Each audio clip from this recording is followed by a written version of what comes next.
Good morning. Today, I'm going to share something about myself. In order to understand why I'm the person I am, you first have to know a little about my family. My family is French, and I have 4 older siblings.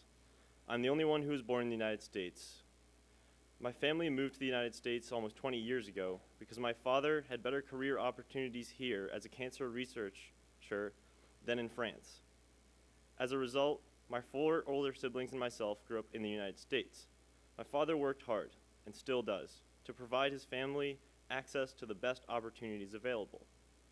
To give you an idea, my father has left the house no later than 5 in the morning and returned no earlier than 8 o'clock at night, 5 days a week for as long as I can remember.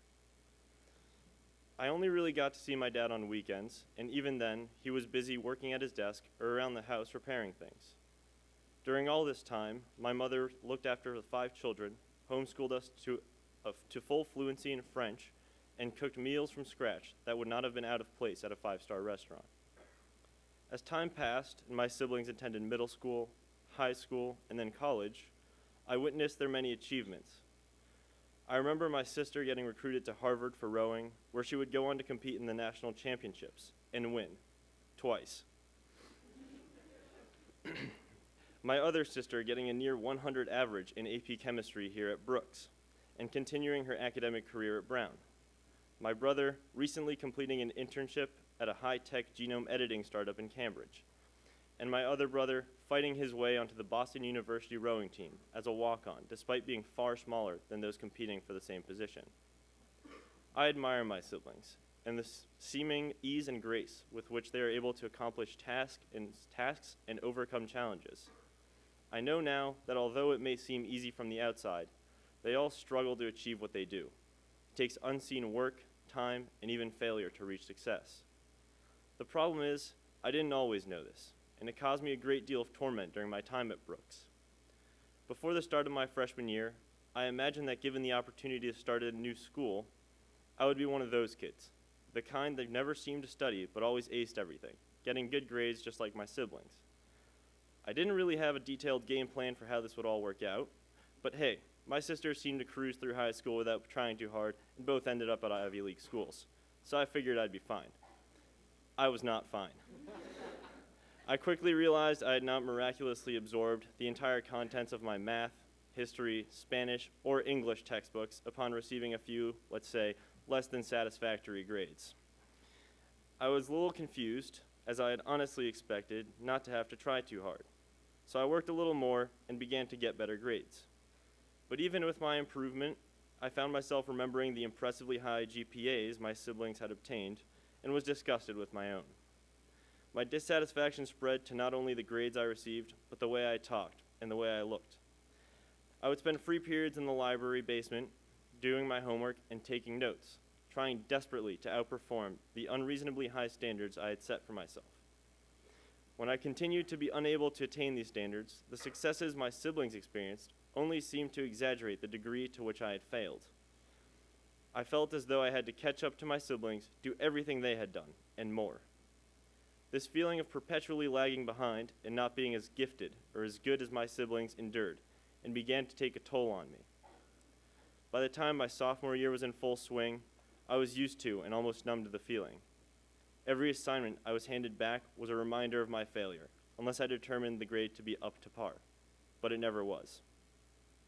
My performance, in my eyes, was always substandard, but I continued to hand in the work I produced in hopes I would eventually find success. I can only describe the second half of my sophomore year and about 3/4 of my junior year as gray and mundane. I was bored and always tired. I settled into robotic and mindless routines, doing my best to appear to be functioning normally. I attended class, took notes, went to my afternoon activity, went home, did homework, slept, woke up, and repeated. I thought very little about the purpose of the work I did or the reasons I had to continue doing it, nor did I particularly care. It kept me occupied, crowding out the increasingly dark and pessimistic mentality I had began to adopt. This period of time, to quote the movie Deadpool, was interrupted only by brief commercial-like breaks of happiness. But it was those few moments of shining color, of lightness, of pure, unbridled happiness that brought me back. I still vividly remember an early spring afternoon in my junior year where, while driving to school, I felt I was suddenly weightless, as though the lights of the world had suddenly shifted up 10 shades brighter. I smiled to myself. As time passed, I began to gain back some perspective. I spoke with my oldest sister on a more frequent basis. During one of our regular conversations about nothing in particular, she casually revealed to me the life-changing lesson that, in fact, nobody knows what they're doing. They just pretend they do with varying degrees of confidence. It might seem stupid, but I needed to hear it, and it helped me regain perspective. This shift allowed me to reevaluate my choices, actions, and decisions. I increasingly formed deeper relationships with my friends and family, connecting with them in ways that had seemed both impossible and unimportant not long before. By the end of junior year, I felt in control again, a feeling that had felt like a distant memory for so long. I began to work for my own personal gain and interest. I became curious as to what my strengths and abilities were, rather than what they were not. I became more invested in being a part of the rowing team, which taught me lessons about life and connected me to a community of driven and passionate people. Hiking to remote and distant mountain ranges taught me introspection and how to slow down. Building, fixing, and breaking computers and technology taught me that sometimes you have to force shut down and reboot for everything to work. I also explored and sought to understand my weaknesses instead of becoming overwhelmed by them. I sought help and aimed to improve when I received grades I was unhappy with, instead of burying them deep inside folders to try and forget them. I discovered that teachers wanted to see their students succeed, and that they are amazing resources for help, both inside and outside of class. My work became a means of demonstrating interest and understanding, and an opportunity to improve myself.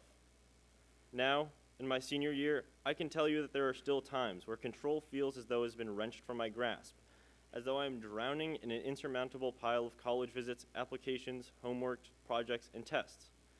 But it's in those times that it's most important to stop. Take a while. Remind yourself of those moments of happiness and of your purpose. Remind yourself that you are not alone. Relax and trust in yourself. You have the ability to achieve and take on the most challenging of tasks. You don't compare yourself to others, define your own standards, and stay true to them. Compete with yourself and others without letting the success of others devalue the significance of your own. I let the success of my siblings take over and control my life, and it only brought me down. I still admire my sisters and brothers and the work they do.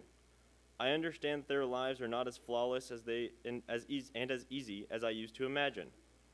They've paved their own roads to success through trial and error, through the thick and thin, with consistent and repeated determination.